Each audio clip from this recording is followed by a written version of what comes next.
আজকের এই ভিডিওটা অতি গুরুত্বপূর্ণ। দেখা মাত্র প্রত্যেকটা বাংলাদেশী নাগরিক এটা ভিডিওটা শেয়ার করে দিবেন, কারণ আমি যে তথ্যগুলো দিচ্ছি। নমস্কার প্রিয় দর্শক, ক্যালকাটা ডায়ালগস থেকে মনোজ দাসের প্রীতি ও শুভেচ্ছা নেবেন।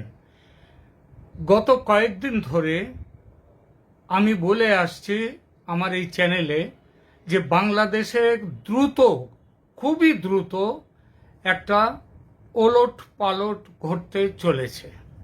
সেই ওলট পালটের কথাটা উঠেছিল ওই 11ই মার্চ রাত্রে, 10-11 মার্চের রাত্রে, মধ্যরাতে আমাদের সমন্বয়ক এবং ওই যে ন্যাশনাল সিটিজেন্স পার্টি, এই পার্টির অন্যতম নেতা, দক্ষিণাঞ্চলের দায়িত্বপ্রাপ্ত সেই আমাদের হাসনাত আবদুল্লাহ, তিনি একটি ফেসবুক পোস্ট দেন এবং সেই পোস্টের পরে উদ্ভূত পরিস্থিতি, বাংলাদেশে সেনাবাহিনীর ওপরে তার যে আক্রমণ, সেই আক্রমণের পরিপ্রেক্ষিতে সেনাবাহিনী প্রচণ্ড ক্ষেপে উঠেছিল। এবং আমি 22 তারিখে বলেছিলাম পোস্ট দিয়ে রাত্রে যে আগামীকাল 23শে মার্চ একটা সেনাবাহিনী কি বাংলাদেশের ক্ষমতা নিতে যাচ্ছে। আমি এই বিষয় নিয়ে বলেছিলাম। 23শে মার্চ গতকাল যখন চলে গেল, যখন সেনাবাহিনী ক্ষমতা নিল না, তখন অনেকেই আমার চ্যানেলের কমেন্ট সেকশনে এসে আমাকে নিয়ে মজা করেছেন এবং বলেছেন যে কই দাদা, কিছু তো হলো না।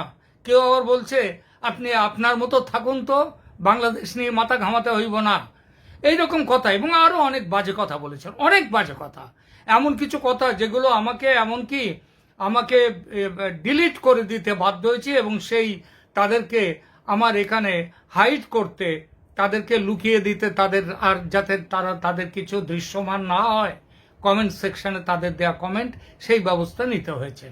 কাল 23শে তারিখ, কিন্তু আমি কালকেও এবং আজ সকালেও বলেছি যে সেনাবাহিনীর ভেতরের খবর বাইরে চলে গেছে, সেনাবাহিনী কিভাবে ক্ষুব্ধ, এসব খবর বাইরে প্রকাশ হয়ে গেছে। এবং আজ সকালে আমি একটা পোস্ট দিয়েছি, সেখানে বলেছি হাসনাত আবদুল্লাহকে, তাকে কোরবানির ষাঁড় করে, অর্থাৎ তাকে ফেলে দিয়ে, তাকে ডিলিট করে দিয়ে বাকিরা বাঁচতে চাইছে, দৃশ্যমান থাকতে চাইছেন। আমি এইটা বলেছিলাম। এক্ষুনি আমি একটি খবর পেয়েছি, সেই খবরের কথা আমি পরে আসছি। কি খবর পেয়েছি, এই মুহূর্তে কি খবর পেয়েছি আপনাদের কাছে পরে আসছি। তার আগে বলি, গতকাল রাত্রে, সন্ধ্যের পর রাত্রেকাল কি ঘটনা ঘটেছে তার একটি ধারাভাষ্য আমি আপনাদের সামনে দিচ্ছি এখন। আগে সেই ধারাভাষ্যটি শুনুন, তারপরে আমি পরবর্তী প্রসঙ্গগুলোতে একটু একটু করে একে একে চলে আসব। আগে শুনুন কাল রাত্রের এক ধারাভাষ্য, বাংলাদেশের কি পরিস্থিতি তখন কাল রাত্রে। প্রিয় বন্ধুগণ, একটি জরুরি আপডেট আপনাদেরকে দেবার জন্য আমি এই ভিডিওটি করছি। আপনারা জানেন অনেকে হয়তোবা, সেটি হচ্ছে গিয়ে যে এই যে দিনটি চলে গেল 23 মার্চ, এই 23 মার্চ 2025 বাংলাদেশের সময় দুপুর 12:50 থেকে 3:05 পর্যন্ত ঢাকা সেনানিবাসে সেনাবাহিনীর সদর দপ্তরের কমান্ড সেন্টারে সেনাবাহিনী প্রধান জেনারেল ওয়াকারুজ্জামানের সভাপতিত্বে একটি উচ্চ পর্যায়ের বৈঠক অনুষ্ঠিত হয়। সভায় 5 জন লেফটেন্যান্ট জেনারেল, আমি আবার বলছি, সভায় 5 জন লেফটেন্যান্ট জেনারেল এবং বেশ কয়েকজন জেনারেল অফিসার কমান্ডিং, মানে যাকে আমরা বলি জিওসি, উপস্থিত ছিলেন ফিজিক্যালি। আর যে সমস্ত জিওসি উপস্থিত থাকতে পারেননি ফিজিক্যালি, তারা ভার্চুয়ালি যোগ দিয়েছিলেন। এই সঙ্গে এই সভায় আরো যারা ছিলেন তারা হচ্ছে সেনা দপ্তরের সকল পরিচালক, ব্রিগেড কমান্ডার এবং ঢাকার বাইরে থেকে আগত 7ম, 9ম, 55তম এবং 66তম পদাতিক ডিভিশনের জিওসিরা সশরীরে উপস্থিত ছিলেন। সেনাবাহিনী প্রধান সকলের সাথে দেশের সার্বিক পরিস্থিতি নিয়ে আলোচনা করেন। রাজনৈতিক বিষয়ে সেনাবাহিনীর হস্তক্ষেপের বিরুদ্ধে হাসনাত আবদুল্লাহ, তার যে রাজনৈতিক দল ন্যাশনাল সিটিজেন পার্টি এবং এবি পার্টি, এই 3টি নাম ধরে যে অভিযোগ করা হয়েছে সেনাবাহিনী সম্পর্কে যে আলোচনা, সে বিষয়ে বিস্তারিত এখানে আজকের এই সভায় আলোচনা হয়েছে। সভায় এই ধরনের প্রচারণা প্রতিহত করা এবং এই অভিযোগের জবাবে সেনাবাহিনীর ভূমিকা সংজ্ঞায়িত করার বিষয়েও আলোচনা হয়েছে। আপনার আসন্ন জাতীয় সংসদ নির্বাচন এবং জরুরি অবস্থা ঘোষণার সম্ভাবনা সম্পর্কে মতামত সংগ্রহ করা হয়েছে। আমি আবার বলছি যে জাতীয় সংসদ নির্বাচন এবং জরুরি অবস্থা ঘোষণার সম্ভাবনা সম্পর্কে মতামত সংগ্রহ করা হয়েছে উপস্থিত সেনা সদস্যদের মাঝ থেকে। এই তাদের মতামতটা কি ছিল সেটা আজকে প্রকাশ করা হয়নি। বৈঠকটি এই সিদ্ধান্তের মাধ্যমে শেষ হয়েছে যে 24 মার্চ 2025 অর্থাৎ আগামীকাল বা আজকে যেটা দিন শুরু হলো রাত 12টার পর থেকে, আজ 24 মার্চ 2025 সালের সকাল 10:30 সেনাপ্রধান ঢাকা সেনানিবাসের সেনা প্রাঙ্গণে সকল স্তরের কর্মকর্তা ও সৈনিকদের উদ্দেশ্যে ভাষণ দেবেন। আমি রিপিট করছি, আজ 24 মার্চ 2025 সকাল 10:30 সেনাপ্রধান ঢাকা সেনানিবাসের সেনা প্রাঙ্গণে সকল স্তরের কর্মকর্তা ও সৈনিকদের উদ্দেশ্যে ভাষণ দেবেন। গতকাল রাত্রে এই সেনাবাহিনীর প্রসঙ্গে সেনাবাহিনী কি করতে চলেছে এবং মোটামুটি সিদ্ধান্ত যে তারা নিয়ে ফেলেছে সে খবরটা আপনাদেরকে জানালাম। এবার বলি যে কালকেই সেনাবাহিনী তখনও কিন্তু কোনো ফর্মালি কোনো রকম ঘোষণা করেনি, যদিও সিদ্ধান্ত যেটা নেয়ার সেটা তারা নিয়েছে। এবার চলে আসুন যে সেনাবাহিনী গতকাল তারা একটি তাদের সেনা সদর থেকে এজির শাখা থেকে পিএস পরিদপ্তর সেখান থেকে তারা একটি বিজ্ঞপ্তি জারি করেছেন। একটি বিজ্ঞপ্তি না, এটা হচ্ছে তাদের একটি বিজ্ঞপ্তি জারি করেছেন। সেই এখানে তার ছবিটা আপনাদেরকে দেখাচ্ছে, একটু তার ছবিটা আপনারা আমাদের যে এখানে এর মধ্যেও আপনারা দেখতে পাবেন, আমাদের স্ক্রিনে দেখতে পাবেন পুরো ছবিটাই দেখুন একবার। এখানে কি বলা হয়েছে পড়াটা সম্ভব নয় বলেই সেখানে আমি বলে দিচ্ছি কি লেখা হয়েছে। এখানে চিঠির তারিখ হচ্ছে 23 মার্চ 2025। মার্চ 2025 এবং বাকি সমস্ত এই বিজ্ঞপ্তির অংশটা সেগুলো আগে টাইপ করা আছে, শুধু হাতে লেখা হয়েছে 23 মার্চ। এই তারিখটি 23 তারিখটি হাতে লেখা হয়েছে। এখানে কি বলা হচ্ছে যাদের উদ্দেশ্যে এখানে লেখা হচ্ছে, তার মানে চিঠিটা তৈরি আগে থেকেই হয়ে রয়েছে, শুধু তারিখটি হাতে 23 মার্চ সেটা লিখে দেওয়া হয়েছে। আমি বলেছিলাম না 23 মার্চেই নিয়ে নেবে ক্ষমতা সেনাবাহিনী। দেখুন আমার কথা কতটা সত্যি, কতটা আমি জেনে তারপরে আপনাদের কাছে খবর নিয়ে আসি, এটা তার প্রমাণ। এখানে লেখা হচ্ছে, সম্মানিত সেনাবাহিনীর প্রধান কর্তৃক অফিসার্স অ্যাড্রেস প্রসঙ্গে সেনা সদর এজির শাখা থেকে দেয়া হচ্ছে চিঠিটা। আগামী 24 মার্চ 2025 সোমবার তারিখে সম্মানিত সেনাবাহিনী প্রধান কর্তৃক অফিসার্স অ্যাড্রেস অনুষ্ঠিত হবে। সদর দপ্তর লজিস্টিক্স এরিয়া উক্ত অনুষ্ঠানের সার্বিক দায়িত্ব, ব্যবস্থাপনা ও সমন্বয়ের দায়িত্ব পালন করবেন।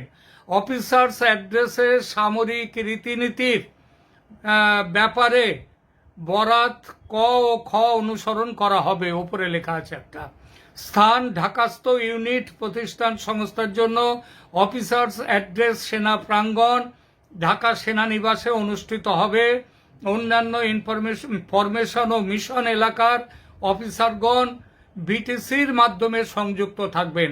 তারিখ ও সময় আগামী 24 মার্চ 2025 তারিখে অনুষ্ঠিত অফিসার্স অ্যাড্রেসের বিভিন্ন ইভেন্ট ও সময়সূচি নিম্নরূপ: আসন গ্রহণ করতে হবে 10:15 সকাল, অফিসার্স অ্যাড্রেস 10:30টায়, পোশাক কমব্যাট ইউনিফর্ম ক্যাপ সহ, উপস্থিতি সেনাবাহিনী প্রধানের অফিসার্স অ্যাড্রেসে বাংলাদেশ সেনাবাহিনীর সকল উইদিন ব্র্যাকেট কর্তব্য ব্যতীত অফিসার উপস্থিত থাকবেন।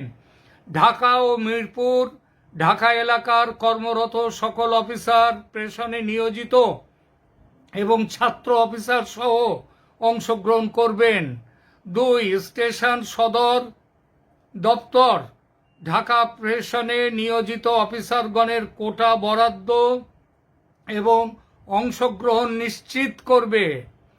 3. Mirpur NDC, DSC, SC, MIST, BUP সহ এলাকার কর্মরত সকল অফিসার প্রেষণে নিয়োজিত এবং ছাত্র অফিসার সহ অংশগ্রহণ করবেন।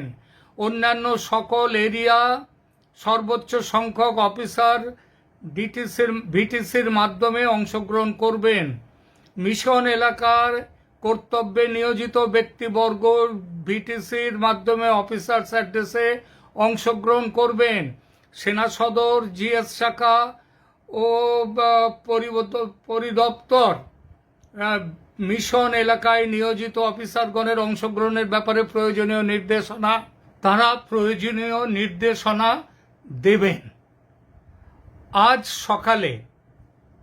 সকালে এই ব্যাপারে সমস্ত সে মিটিং হয়ে গেছে। আমাদের কাছে যা খবর, সে মিটিং ইতিমধ্যেই শেষ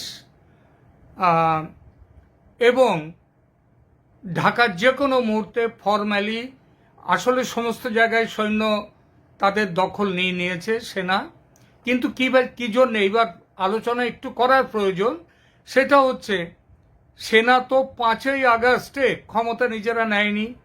8ই আগস্টে তারা একটা বেসামরিক কর্তৃপক্ষের হাতে ক্ষমতা তুলে দিয়েছে, যেটার জন্য বলা হয়েছিল যে আমরা অন্তর্বর্তী সরকারকে আমরা যেভাবে চিনি সেটা তৈরি হয়েছিল। আজকে এখনো অবধি আমার কাছে খবর আসেনি যে সেনা ফরম্যালি ক্ষমতা হাতে নিয়ে নিয়েছে এবং যে এই ইউনূস সরকারকে তারা বরখাস্ত করে দিয়েছে। এই খবর এখনো আমার কাছে আসেনি। যে মুহূর্তে আসবে আমি আপনাদেরকে সেই খবর দিয়ে দেব। তবে তারা সেনা সমস্ত বাংলাদেশের সমস্ত ঢাকা শহরে তারা ছড়িয়ে পড়েছে, তারা সব জায়গায় পজিশন নিয়ে নিয়েছে যাতে কোনো রকম বিক্ষোভ, বিদ্রোহ ইত্যাদি না হয় তার জন্যে। কিন্তু সেনার প্ল্যানিংয়ের মধ্যে কি আছে? সেনার প্ল্যানিংয়ের মধ্যে কি আছে যে এই মুহূর্তে একটা কেয়ারটেকার গভর্নমেন্ট হবে।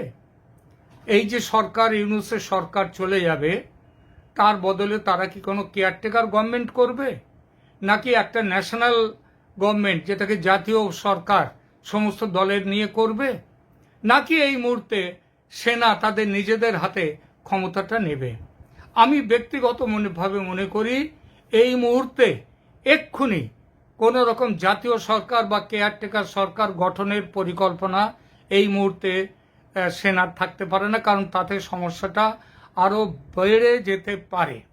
তবে যে কোনো মুহূর্তে আমাদের ডক্টর ইউনূসকে আমাদের যে তারিখে 5 আগস্টে বাংলাদেশের প্রধানমন্ত্রী শেখ হাসিনাকে সেনা যেমন দায়িত্ব নিয়ে ভারতে পাঠিয়ে দিয়েছিল, সেই দায়িত্বের পেছনে ভারতের কি হাত আছে না আছে সেটা নিয়ে এই মুহূর্তে আমি কোনো কথা বলবো না, বলার দরকার নেই, কারণ আপনারা অনেকেই জানেন সেসব ব্যাপার।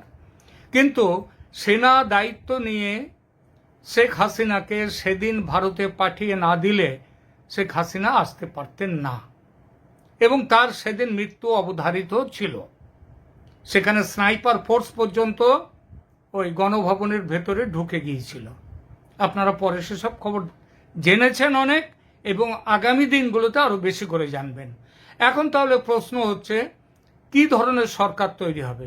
আমার মনে হয় এই মুহূর্তে প্রাথমিকভাবে সরকার যেটা তৈরি হবে সেটা সামরিক বাহিনী তারা নিজেদের হাতে ক্ষমতাটা নিয়ে নেবে এবং যেহেতু আমাদের প্রধান উপদেষ্টা প্রধান উপদেষ্টার কি গতি হবে?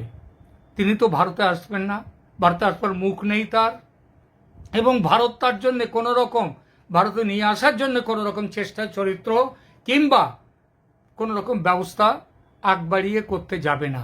হ্যাঁ, এটা বলছি, উনি যদি অন্য কোথাও যাওয়ার জায়গা না পান, যদি উনি পালাতে চান, কিন্তু পালাবার দরকার তো ওনার হবে না, কারণ ওনাকে তো মারবার জন্য কেউ আসছে না। ওনাকে যে গণবিদ্রোহ যেটা বলবার কথা হচ্ছিল, যে ষড়যন্ত্র, মানুষকে জড়িয়ে নিয়ে ষড়যন্ত্র হয়েছিল শেখ হাসিনার বিরুদ্ধে, কিন্তু এনার বিরুদ্ধে তো কোনো ষড়যন্ত্র হয়নি। এখানে যে ষড়যন্ত্র হচ্ছে সেটা তো ওনার ভেতর থেকেই হচ্ছে, ওনার সরকারের থেকে হচ্ছে। সুতরাং ওনার পালাবার কোনো দরকার এখানে আছে বলে আমি মনে করি না। তাহলে উনি কোথায় থাকবেন? উনি থাকতে পারেন, আমি মনে করি সেইটাই হবে ভালো, যে ওনাকে কোনো রকমভাবে বন্দি করে টরা এটা করবার কোনো প্রশ্ন ওঠে না। ওনাকে যমুনাতেই রেখে দিয়ে সেখানে গৃহবন্দী করে রেখে দেওয়া যেতেই পারে, এবং আমার মনে হয় সেইটাই হবে। কিন্তু তার হাতে আর সরকারি কোনো ক্ষমতা থাকবে না যতক্ষণ না পরবর্তী সিদ্ধান্ত হচ্ছে, অর্থাৎ সরকার কিভাবে তৈরি হচ্ছে, সেটা মার্শাল ল জারি হোক দেশে, অথবা আমাদের রাষ্ট্রপতিকে দিয়ে কোনো রকম কেয়ারটেকার গভর্নমেন্ট তৈরি হোক, কিভাবে হবে সেটা যতক্ষণ না ঠিক হবে, আমার মনে হয় সেনাপ্রধান থাকবেন তার সরকারি বাসভবন যমুনাতেই। তিনি গ্রেপ্তার হবেন না, কারণ তার গ্রেপ্তার হওয়াটা কারোর কোনো প্রয়োজনে আসবে না। কিন্তু সরকারের কোনো দায়িত্ব বা ক্ষমতা তার হাতে নেই, তাকে আর প্রধান উপদেষ্টা বলা হবে না। আমরা সমস্ত ঘটনার উপর নজর রেখে দেব, যখন যেরকম ইনফরমেশন পাই তেমন ইনফরমেশন আপনাদেরকে জানাবো। আমরা এটা জানাতে প্রতিশ্রুতিবদ্ধ, এবং যেটা আসল খবর হবে সেই খবরটাই আপনাদের সামনে নিয়ে আসবো। যেমনভাবে গত এই প্রায় 7-8 মাস ধরে আপনাদের সামনে যুক্ত রয়েছি, যে বাস্তব খবর নিয়ে যে সততার সঙ্গে আপনাদের সাথে যুক্ত রয়েছি, সেভাবেই থাকবো। এবার আসি আর একটা শেষ কথা। শেখ হাসিনা তিনি কবে এবং কিভাবে, তিনি কিন্তু মনে রাখবেন আইন অনুযায়ী দেশের বৈধ প্রধানমন্ত্রী হিসেবে রয়েছেন এখনো। তাহলে কি তিনি এসে ক্ষমতা নেবেন? নিতেই পারেন, তেমনও হতে পারে। অন্তত ভারত কিন্তু সেই জায়গাতেই যেতে চায়, এটা আপনাদেরকে বলছে। এবং সেনাবাহিনীর মধ্যেও একটা বড় অংশ, তারাও কিন্তু চায় শেখ হাসিনা এসে ক্ষমতা গ্রহণ করুন, এবং অল্প দিনের মধ্যেই, কয়েক মাসের মধ্যেই, সম্ভব হলে 3-4 মাসের মধ্যে, 3 মাসের মধ্যে তিনি এখানে একটা free and fair and inclusive election, নির্বাচন, সেইটা করুন। তাতে তিনি জয়ী হলে তিনি দেশের প্রধানমন্ত্রী থাকবেন, নতুন করে প্রধানমন্ত্রী হবেন, এবং তাতে কারোর কিছু বলারও থাকবে না। অর্থাৎ এক কথায় বলা গেল, আজকে বাংলাদেশের আকাশে যে ঘোর অন্ধকার, যে কালো মেঘের ছায়া বাংলাদেশকে দখল করেছিল, আজ সেই ছায়া দূরীভূত হতে যাচ্ছে, এবং তার শুরু হয়ে গেছে সেই প্রক্রিয়া। এখন ওই যে ভোর হওয়ার আগে একটা সময় থাকে না, একটা সময় থাকে যখন সূর্য ওঠেনি, কিন্তু তার একটা আভা, তার একটা চারদিকে যেন ফর্সা হচ্ছে, যে সেই কাক ভোর বলে না, সেটা নয়, কাক পাখি ডাকার সেই ভোর নয়, সত্যিকারের ভোর হতে যাচ্ছে, উষাকাল। এই উষা লগ্ন চলে আসছে। এরপরে আবার বাংলাদেশ হাসতে শুরু করবে গণতান্ত্রিক পথে। এখনকার মতো এখানেই রাখছি, ভালো থাকবেন, ধন্যবাদ।